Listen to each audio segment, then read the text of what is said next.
नमस्कार, स्वागत है आप सभी का न्यूज 18 राजस्थान पर। मैं हूं आपके साथ हेमंत कुमार और वक्त हो चला आपके पसंदीदा डिबेट शो 5 के प्रहार का। और आज का मुद्दा है अपनों का वार कैसे होगा सपना साकार। जी हां, क्या बीजेपी विधायकों में तालमेल की कोई कमी है? क्या कामकाज को लेकर के कोई मतभेद है? यह बड़ा सवाल उठने लगा है क्योंकि बीजेपी के विधायक गोपाल शर्मा ने बीजेपी प्रदेश कार्यालय में मुख्यमंत्री के अभिनंदन समारोह को संबोधित करते हुए भाजपा के नेताओं को ही घेर लिया। गोपाल शर्मा ने इशारों में कांग्रेस पार्टी के विधायकों से मिलीभगत का आरोप अपनों पर ही लगाया। गोपाल शर्मा ने कहा कि हम अपने सामने मीट की दुकानें देखेंगे, उनसे फैलने वाली महामारी देखेंगे। उन्होंने कहा कि कांग्रेस विधायक रफीक खान, अमीन कागजी और प्रताप सिंह खातिरनवाज के इशारों पर काम करेंगे तो भाजपा के सपनों को साकार नहीं कर सकते। विधायक का इशारा क्या हवा महल विधानसभा क्षेत्र में पिछले दिनों हटाई गई मीट की दुकानों और उन पर कार्रवाई को लेकर के था? ये सवाल उठने लगे। दरअसल पिछले दिनों हवा महल के विधायक बाल मुकुंदाचार्य ने अपने क्षेत्र में अवैध मीट की दुकानों का मुद्दा उठाया था और इसी पर आज करेंगे चर्चा। पहले देखिए रिपोर्ट। बीजेपी विधायक गोपाल शर्मा ने अपने ही नेताओं पर उठाए सवाल।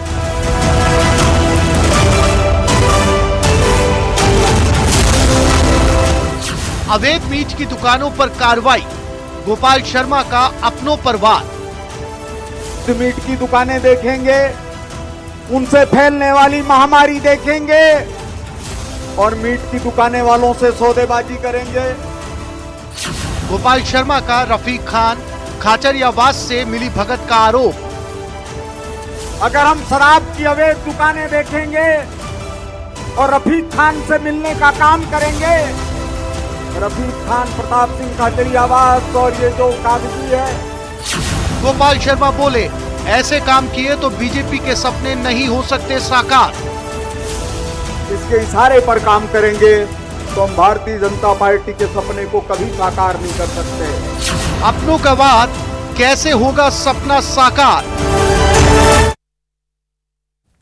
अपनों का वार कैसे होगा सपना साकार? यह सवाल इसलिए क्योंकि गोपाल शर्मा जो कि भारतीय जनता पार्टी के विधायक हैं, उनके इशारों में अपनों को ही निशाने पर लेने की चर्चाएं पूरे प्रदेश में हैं। दरअसल आज इसी को लेकर चर्चा करेंगे। प्रदेश की सबसे बड़ी चर्चा की शुरुआत करें उससे पहले मैं परिचय करवा दूं हमारे मेहमानों का।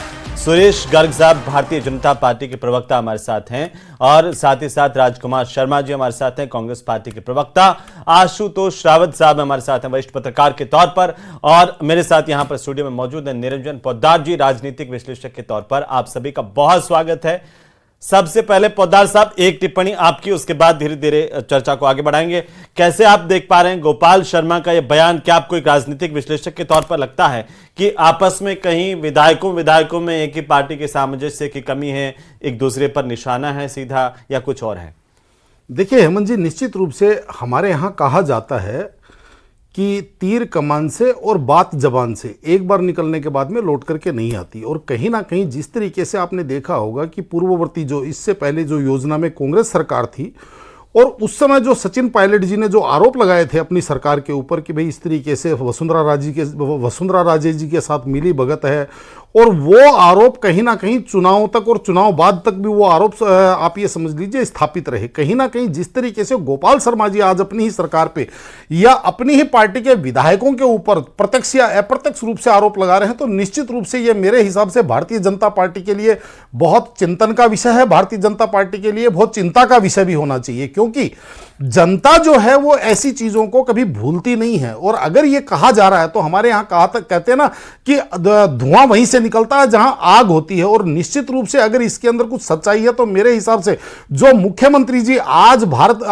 राजस्थान वापस पधारे हैं विदेश दौरे से, और उसके बाद में आते ही उनके सामने ये सिर्फ टवल नजर आ रही है, तो कहीं ना कहीं भारतीय जनता पार्टी प्रदेश नेतृत्व को भी और सरकार के तौर पर भी इन चीजों को पूर्ण रूप से संज्ञान में लाना चाहिए। और अगर ऐसी कोई बात हो रही है कि भाई कहीं ना कहीं इस तरीके से जो जिसको कहते हैं मिली भगत की बात करें, या यो जो जिसको कहते हैं कि भाई किसी के साथ कुछ मंथली बांधने की बात करें या हफ्ता वसूली की बात कर रहे हैं, तो इसके ऊपर भी निश्चित रूप से मेरे हिसाब से पूर्ण रूप से निष्पक्ष रूप से जांच होनी चाहिए। और अगर झूठे आरोप हैं तो गोपाल शर्मा पे तत्काल कार्रवाई करें, और अगर आरोप सच पाए जाएं तो जो संबंधित जो भी विधायक निकले, जो भी इस चीज में दोषी पाए, क्योंकि ये भारतीय जनता पार्टी के लिए भविष्य के लिए भी खराब है और वर्तमान के लिए मेरे हिसाब से जो इस तरीके की स्थिति है वो तो आपका इशारा यह है कि पार्टी को ढुलमुल रवैया नहीं रखना चाहिए, अब थोड़ा सख्त होना पड़ेगा, वो वक्त आ गया है पोद्दार साहब। निश्चित रूप से हेमंत जी, देखिए कहीं ना कहीं जो राजस्थान की राजनीति रही है और जिस तरीके से आप देख रहे होंगे कि 5 वर्ष के अंदर सरकार वहां पे बदल जाती है,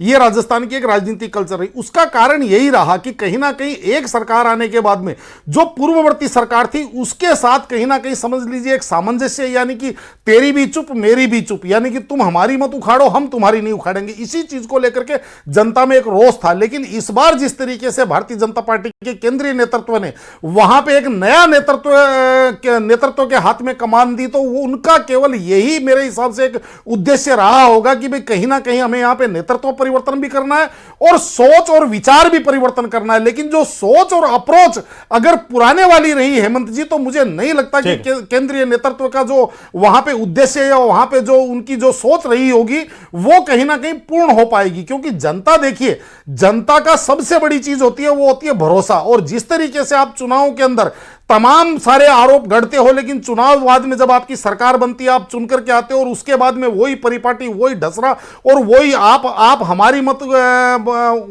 निकालिए और हम आपकी नहीं निकालेंगे, वही मिली भगत कहीं ना कहीं मेरे हिसाब से। जी मैं आता हूं पोद्दार साहब वापस आपके पास। आशुतोष रावत साहब, एक पत्रकार के तौर पर आप कैसे देख पा रहे हैं कि एक सामान्य घटना है, एक विधायक का दूसरे विधायक पर सबके सामने सरेआम आरोप है, या फिर अपनी खींच है, या कुछ और है, या ये वाकई गंभीर है जैसे पोद्दार साहब कह रहे हैं?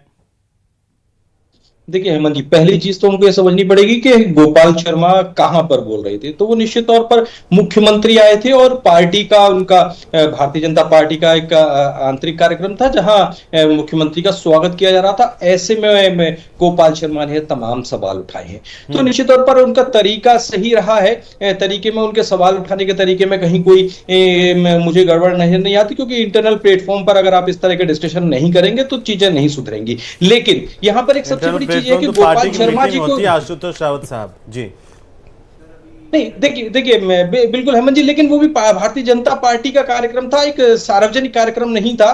तो लेकिन गोपाल शर्मा जी विचारधारा से जुड़े हुए व्यक्ति हैं। राजनीति में वो पहली बार विधायक बने हैं, लेकिन विचारधारा से वो भारतीय जनता पार्टी की और आरएसएस की सोच से लंबे समय से जुड़े हुए व्यक्ति हैं।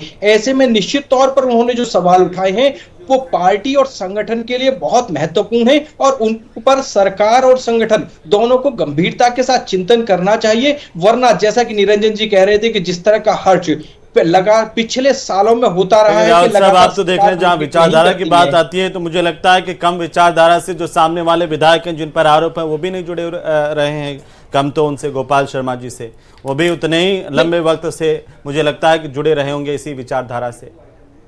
नहीं अहमद जी, दोनों की विचारधारा में और समय में दोनों में एक बड़ा अंतर है। गोपाल शर्मा जी संघ के बहुत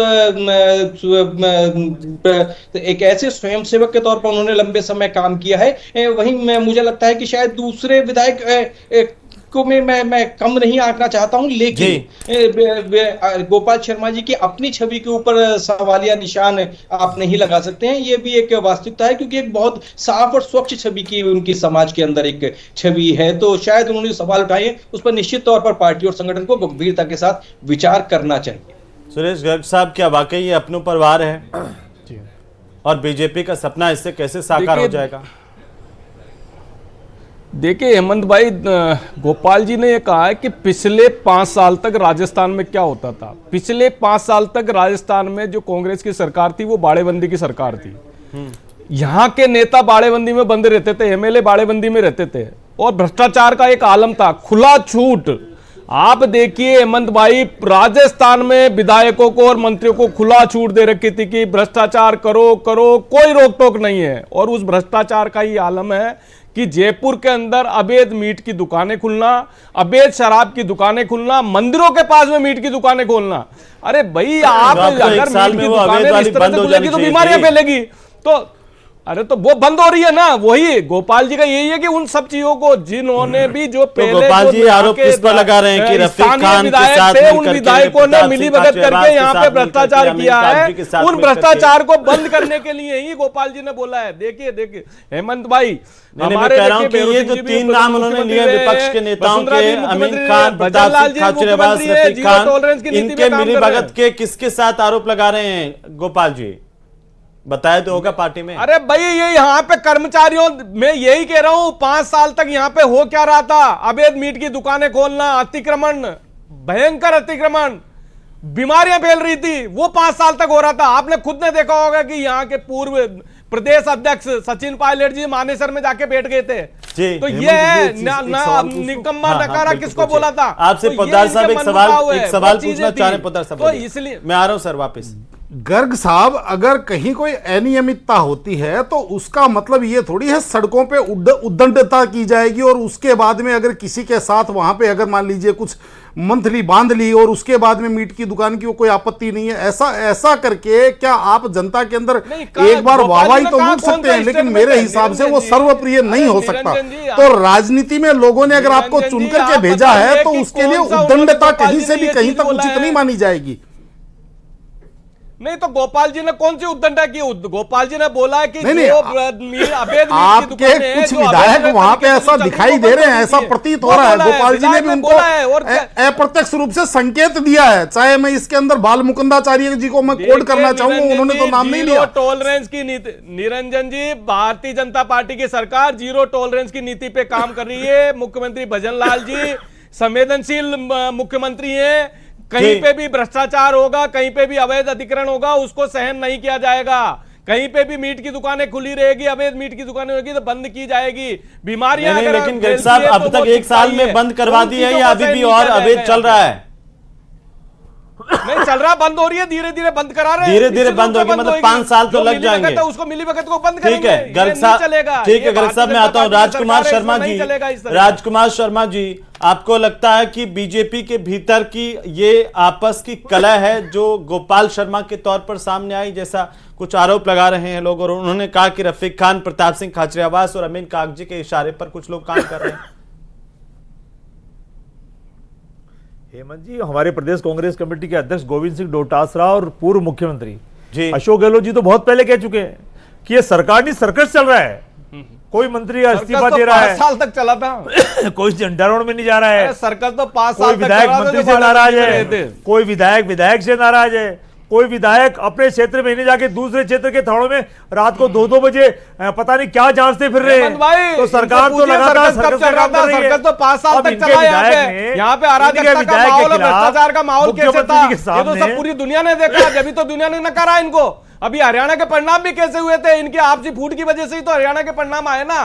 तो ये सर्कस तो इनके कार्यकाल में था, जब बाड़ेबंदी में बंद रहते थे, जब एमएलए और मंत्रियों को चुप करेंगे तो मैं जवाब दूंगा ना। छूट दे रखी थी भ्रष्टाचार की, कभी महाराष्ट्र में बंद होते थे, कभी जैसलमेर में बंद होते थे। सुन लीजिए, थोड़ा सुन लीजिए जी। बोले राजकुमार जी, जल्दी से बात पूरी कीजिए। हेमंत जी, इनके विधायक मुख्यमंत्री जी पिछले 5-7 दिन से विदेश यात्रा पे थे, घूमने फिरने गए हुए थे, राजस्थान के लिए कुछ लेने गए थे, लायक नहीं लाए, ये तो राजस्थान की जनता बार बार पूछ रही है कि क्या लेने गए थे। बीजेपी के विधायक गोपाल शर्मा, उनके बयान से आप इत्तेफाक रखते हैं क्या? मैं कह रहा हूं जब वो अपने परिवार में आए, परिवार के लोगों के बीच में चर्चा कर रहे थे, मैं विदेश में ये करके गया, तो उनके एक विधायक ने इनके विधायक के ऊपर दूसरे तरीके से आरोप लगाया है। तो भारतीय जनता पार्टी अंदर खाने में कैसे चल रही है आप लगातार देख रहे हैं। हम तो कह रहे हैं 11 महीने से आप उस सवाल का जवाब नहीं दे रहे हैं। क्या आप उससे इत्तेफाक रखते हैं? क्या आपकी पार्टी के नेताओं की मिलीभगत बीजेपी के विधायकों से भी है? देखिए, ये तो भारतीय जनता पार्टी के विधायक गोपाल शर्मा जी बताएं। हम तो इतना कह रहे हैं कि हम राजस्थान की सेवा के लिए बने। हमारे जयपुर के जितने भी कांग्रेस के उम्मीदवार जो चुनाव हार गए हैं, जो विधायक हैं, वो तो राजस्थान की जनता की, जयपुर के जनता की सेवा कर रहे हैं। अब भारतीय जनता पार्टी को पेट में दर्द हो रहा है तो उसका तो हम क्या करें? सर मैं जवाब देता हूं। हाँ गर्ग साहब, अब ये कह रहे हैं कि हमने राजस्थान की जनता की सेवा। अरे अगर जनता की सेवा की होती तो आपको परिणाम आपके पक्ष में हो जाता ना। आपने तो 5 साल तक केवल भ्रष्टाचार ही किया था, जनता ने ऊंची का तो परिणाम दिया था। युवा 70 लाख युवा न्याय मांग रहे थे, 70 लाख युवाओं को अब जाके न्याय मिला है। 45,000 नियुक्तियां दे दी है, 1 लाख नियुक्ति के लिए आवेदन निकाल दिए। ये होता न्याय। गर्ग साहब ये बताइए, ऐसा नहीं होता कि हर जगह भ्रष्टाचार कर देना। छोटा सा गर्ग साहब छोटा सा सवाल ये है कि अगर ऐसे काम करेंगे तो बीजेपी का सपना कैसे साकार होगा? जनता को अगर आपने देते हो तो उसमें मिलावट करते हो। गोपाल शर्मा जी किसके लिए कह रहे हैं कि ऐसे अगर काम करेंगे प्रताप सिंह खाचरियावास के साथ मिलकर के, अमीन कागजी के साथ मिलकर के, देखिए गोपाल शर्मा जी का, हेमंत भाई, गोपाल शर्मा जी का सीधा भ्रष्टाचारियों को कोई भी अधिकारी, तो भ्रष्टाचारी अभी मतलब मैं आप ये कहना चाह रहे हैं, कोई भी अधिकारी कह रहे हैं कि भ्रष्टाचारी सारे रफीक खान के साथ मिलकर काम कर रहे हैं, तो बीजेपी के सपने साकार नहीं होने देना चाह रहे हैं। अगर किसी अधिकारी से मिलीभगत के माध्यम से अगर कोई कार्रवाई हो रही है तो अगर अधिकारियों की मिलीभगत कांग्रेस के किसी नेता के साथ है तो बीजेपी के सपने साकार नहीं होंगे। की दुकानें इतनी कमजोर है सरकार, तो वो बंद किए जाएंगे। जी मैं कह रहा हूं अगर कोई भ्रष्टाचारी बेईमानी कांग्रेस के नेताओं के साथ मिलकर के अधिकारी इस तरह के काम कर रहे हैं तो क्या इससे सरकार के सपने साकार होने से रुक जाएंगे? नहीं हेमंत भाई, ये जीरो टॉलरेंस की सरकार है। हेमंत भाई ये जीरो टॉलरेंस की सरकार है, बिल्कुल सहन नहीं किया जाएगा। कोई भ्रष्टाचारी होगा उसको अंदर जेल में डाला जाएगा। अब तक 180 लोगों को अंदर जेल में डाल दिया है।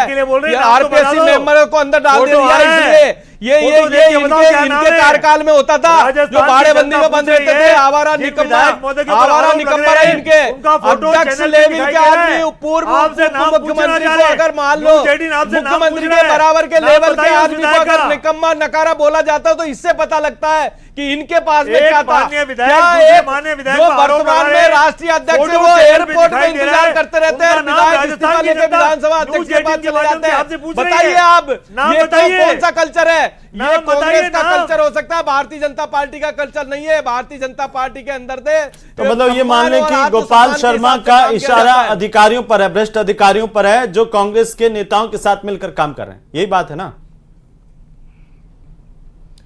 मैं यही कह रहा हूं हेमंत भाई, कोई भी भ्रष्टाचारी होगा उसको छोड़ा नहीं जाएगा। मैं यही कह रहा हूं। गोपाल शर्मा जी जो कह रहे हैं उनकी बात का आशय ये है कि कुछ भ्रष्टाचारी अधिकारी है जो कांग्रेस के नेताओं के साथ मिल रहे हैं और वो बीजेपी के सपने साकार नहीं होने देना चाह रहे हैं। पोद्दार साहब जल्दी से एक टिप्पणी जी।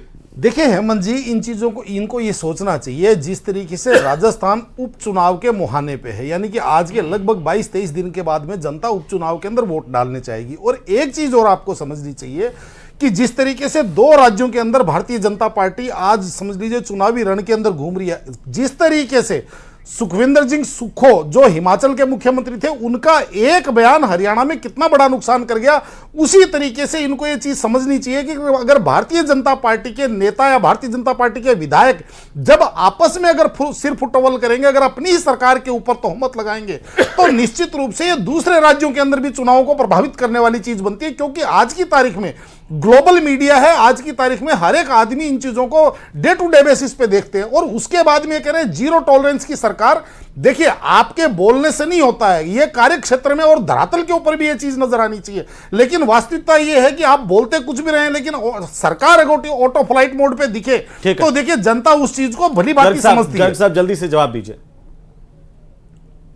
देखिए जब से भजनलाल जी की सरकार राजस्थान में आई है हेमंत भाई, तब से हम वो काम कर रहे हैं जो हमारे संकल्प पत्र के अंदर है। हमने 50% हमारे संकल्प पत्र के वादे पूरे कर लिए हैं। और जीरो देखिए भ्रष्टाचार पे हमने लगाम लगाई है। हमने 450 रुपए में उज्ज्वला के अंदर कनेक्शन देना था वो दिए हमने किसान सम्मान निधि के अंदर 2000 रुपए बढ़ाने थे, हमने बढ़ाए हैं। हमने पेट्रोल के दाम 7.5। ठीक है राजकुमार शर्मा जी आरोप ये तो आप पे लगा रहे हैं कि आप क्या बोलेंगे? आपके तो खुद नेता आपस में एक दूसरे पर आरोप प्रत्यारोप लगाते रहे।